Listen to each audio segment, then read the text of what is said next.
أعوذ بالله من الشيطان الرجيم. بسم الله الرحمن الرحيم. الحمد لله الذي أنزل على عبده الكتاب ولم يجعل له عوجا قيما لينذر بأسا شديدا من لدنه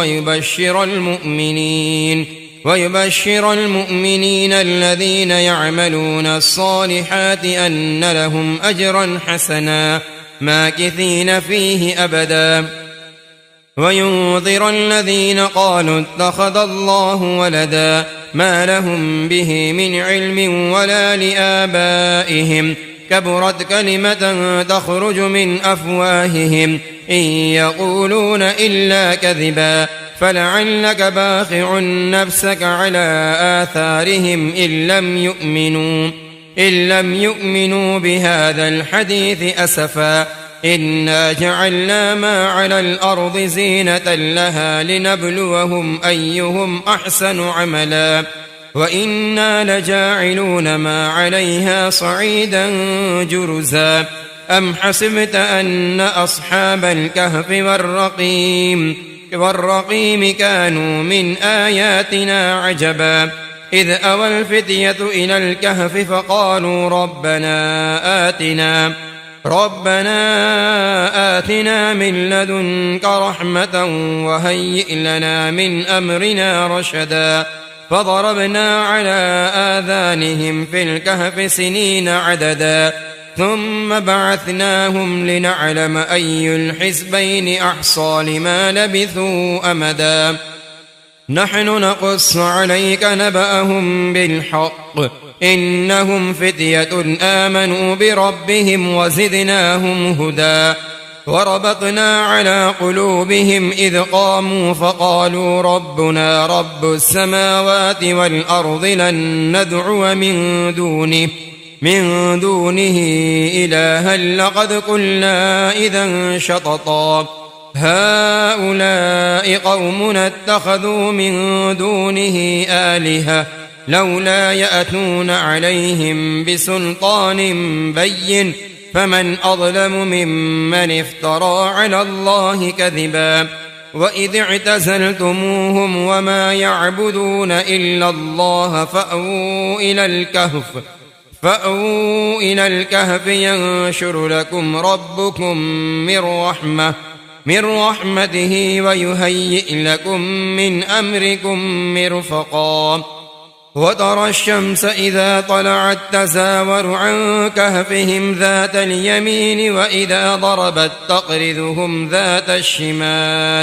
ذات الشمال وهم في فجوة منه ذلك من آيات الله من يهد الله فهو المهتد ومن يضلل فلن تجد له وليا مرشدا وتحسبهم أيقاظا وهم رقود ونقلبهم ذات اليمين وذات الشمال وكلبهم باسط ذراعيه بالوصيد لو اطلعت عليهم لوليت منهم فرارا ولملئت منهم رعبا وكذلك بعثناهم ليتساءلوا بينهم قال قائل منهم كم لبثتم قالوا لبثنا يوما أو بعض يوم قالوا ربكم أعلم بما لبثتم فبعثوا أحدكم بورقكم هذه إلى المدينة فلينظر أيها أزكى طعاما فليأتكم برزق منه وليتلطف ولا يشعرن بكم أحدا إنهم إن يظهروا عليكم يرجموكم أو يعيدوكم في ملتهم ولن تفلحوا إذا أبدا وكذلك أعثرنا عليهم ليعلموا أن وعد الله حق وأن الساعة لا ريب فيها إذ يتنازعون بينهم أمرهم فقالوا ابنوا عليهم بنيانا ربهم أعلم بهم قال الذين غلبوا على أمرهم لنتخذن عليهم مسجدا سيقولون ثلاثة رابعهم كلبهم ويقولون خمسة سادسهم كلبهم رجما بالغيب ويقولون سبعة وثامنهم كلبهم قل ربي أعلم بعدتهم ما يعلمهم إلا قليل فلا تمار فيهم إلا مراء ظاهرا ولا تستفت فيهم منهم أحدا ولا تقولن لشيء إني فاعل ذلك غدا إلا أن يشاء الله واذكر ربك إذا نسيت وقل عسى أن يهديني ربي لأقرب من هذا رشدا ولبثوا في كهفهم 300 سنين وازدادوا 9 قل الله أعلم بما لبثوا له غيب السماوات والأرض أبصر به وأسمع ما لهم من دونه من ولي ولا يشرك في حكمه أحدا واتل ما أوحي إليك من كتاب ربك لا مبدل لكلماته ولن تجد من دونه ملتحدا واصبر نفسك مع الذين يدعون ربهم بالغداة والعشي يريدون وجهه ولا تعد عيناك عنهم تريد زينة الحياة الدنيا ولا تطع من أغفلنا قلبه عن ذكرنا واتبع هواه وكان أمره فرطا وقل الحق من ربكم فمن شاء فليؤمن ومن شاء فليكفر إنا أعتدنا للظالمين نارا أحاط بهم سرادقها وإن يستغيثوا يغاثوا بماء كالمهل يشوي الوجوه بئس الشراب وساءت مرتفقا إن الذين آمنوا وعملوا الصالحات إنا لا نضيع أجر من أحسن عملا أولئك لهم جنات عدن تجري من تحتهم الأنهار يحلون فيها من أساور من ذهب ويلبسون ثيابا خضرا من سندس واستبرق متكئين فيها على الأرائك نعم الثواب وحسنت مرتفقا واضرب لهم مثل الرجلين جعلنا لأحدهما جنتين من أعناب وحففناهما بنخل وجعلنا بينهما زرعا كلتا الجنتين آتت أكلها ولم تظلم منه شيئا وفجرنا خلالهما نهرا وكان له ثمر فقال لصاحبه وهو يحاوره أنا أكثر منك مالا وأعز نفرا ودخل جنته وهو ظالم لنفسه قال ما أظن أن تبيد هذه أبدا وما أظن الساعة قائمة ولئن رددت إلى ربي لأجدن خيرا منها منقلبا قال له صاحبه وهو يحاوره أكفرت بالذي خلقك من تراب ثم من نطفة ثم صواك رجلا لكن هو الله ربي ولا أشرك بربي أحدا ولولا إذ دخلت جنتك قلت ما شاء الله لا قوة إلا بالله إن ترني أنا أقل منك مالا وولدا فعسى ربي أن يؤتيني خيرا من جنتك ويرسل عليها حسبانا من السماء فتصبح صعيدا زلقا أو يصبح ماؤها غورا فلن تستطيع له طلبا وأحيط بثمره فأصبح يقلب كفيه على ما أنفق فيها وهي خاوية على عروشها ويقول يا ليتني لم أشرك بربي أحدا ولم تكن له فئة ينصرونه من دون الله وما كان منتصرا هنالك الولاية لله الحق هو خير ثوابا وخير عقبا واضرب لهم مثل الحياة الدنيا كماء إن أنزلناه من السماء فاختلط به نبات الأرض فأصبح حشيما تذروه الرياح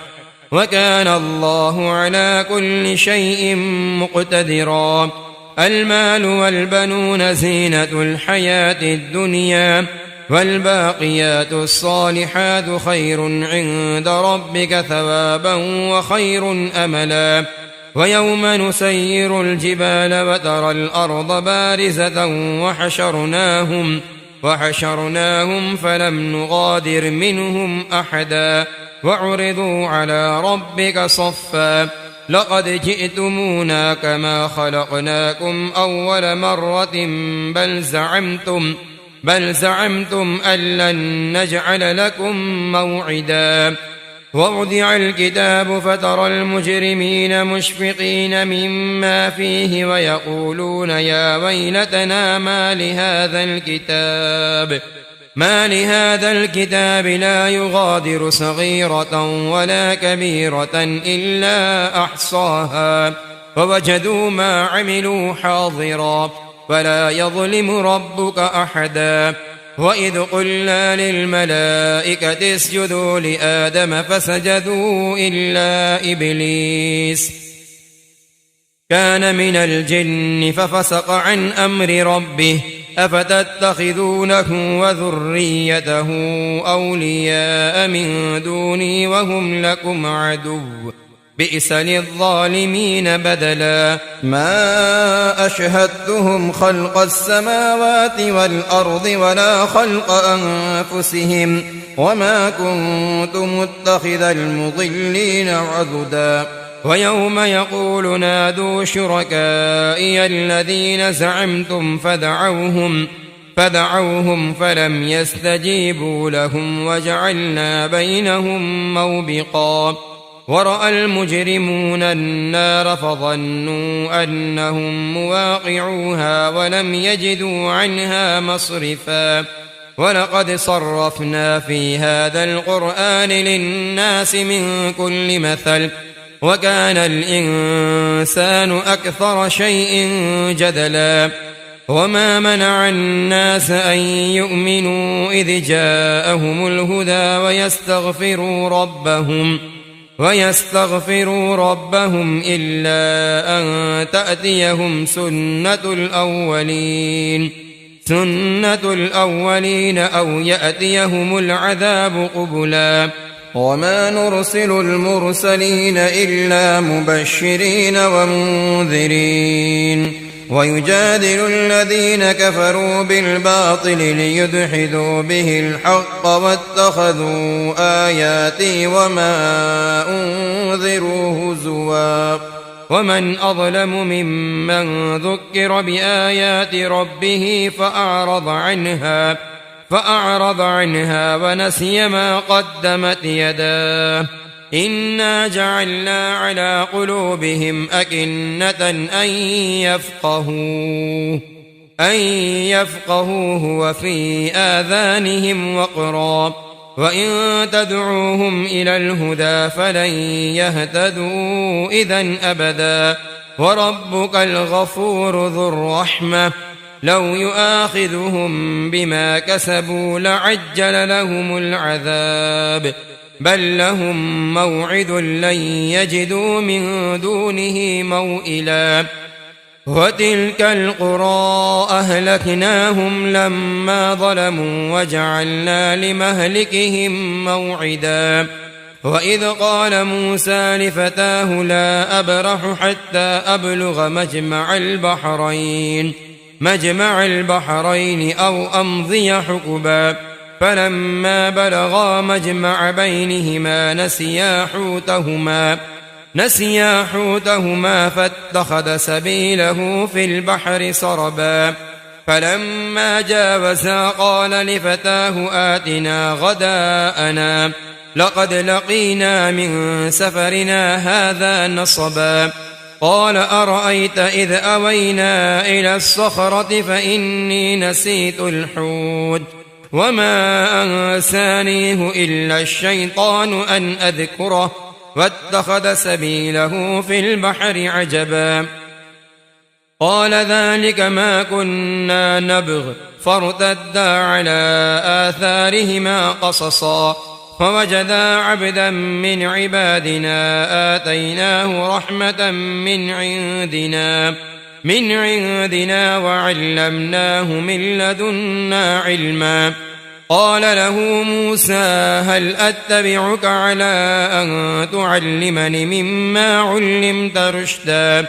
قال إنك لن تستطيع معي صبرا وكيف تصبر على ما لم تحط به خبرا قال ستجدني إن شاء الله صابرا ولا أعصي لك أمرا قال فإن اتبعتني فلا تسألني عن شيء حتى أحدث لك منه ذكرا فانطلقا حتى إذا ركبا في السفينة خرقها قال أخرقتها لتغرق أهلها لقد جئت شيئا إمرا قال ألم أقل إنك لن تستطيع معي صبرا قال لا تؤاخذني بما نسيت ولا ترهقني من أمري عسرا فانطلقا حتى إذا لقيا غلاما فقتله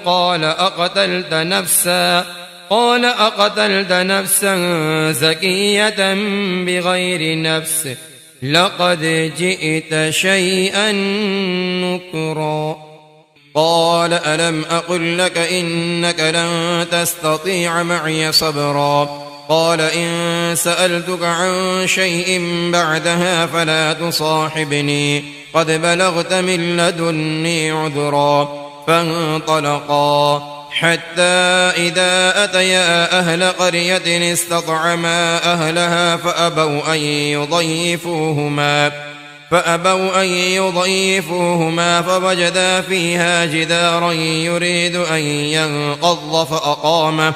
قال لو شئت لاتخذت عليه أجرا قال هذا فراق بيني وبينك سأنبئك بتأويل ما لم تستطع عليه صبرا أما السفينة فكانت لمساكين يعملون في البحر فأردت أن أعيبها وكان وراءهم ملك يأخذ كل سفينة غصبا وأما الغلام فكان أبواه مؤمنين فخشينا أن يرهقهما طغيانا وكفرا فأردنا أن يبدلهما ربهما خيرا منه زكاة وأقرب رحما وأما الجدار فكان لغلامين يتيمين في المدينة وكان تحته كنز لهما وكان أبوهما صالحا فأراد ربك أن يبلغا أشدهما ويستخرجا كنزهما رحمة من ربك وما فعلته عن أمري ذلك تأويل ما لم تسطع عليه صبرا ويسألونك عن ذي القرنين قل سأتلو عليكم منه ذكرا إنا مكنا له في الأرض وآتيناه من كل شيء سببا فأتبع سببا حتى إذا بلغ مغرب الشمس وجدها تغرب في عين حمئة ووجد عندها قوما قلنا يا ذا القرنين إما أن تعذب وإما أن تتخذ فيهم حسنا قال أما من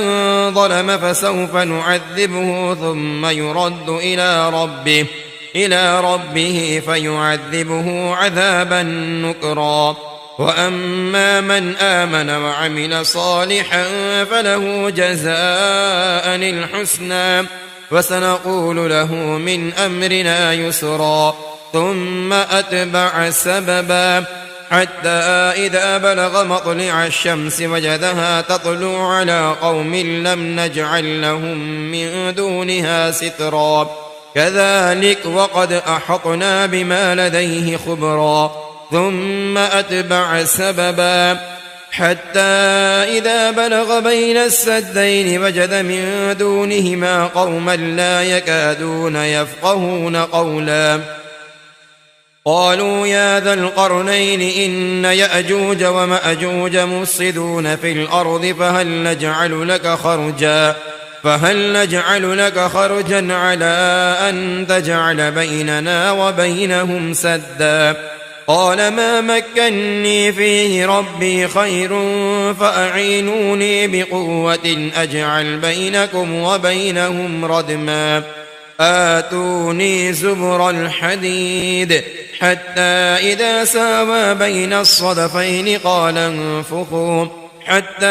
إذا جعله نارا قال آتوني أفرغ عليه قطرا فما استطاعوا أن يظهروه وما استطاعوا له نقبا قال هذا رحمة من ربي فإذا جاء وعد ربي جعله دكا وكان وعد ربي حقا وتركنا بعضهم يومئذ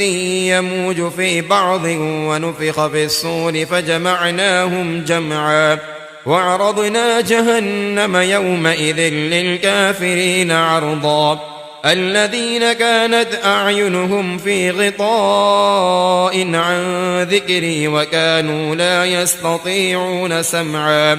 أفحسب الذين كفروا أن يتخذوا عبادي من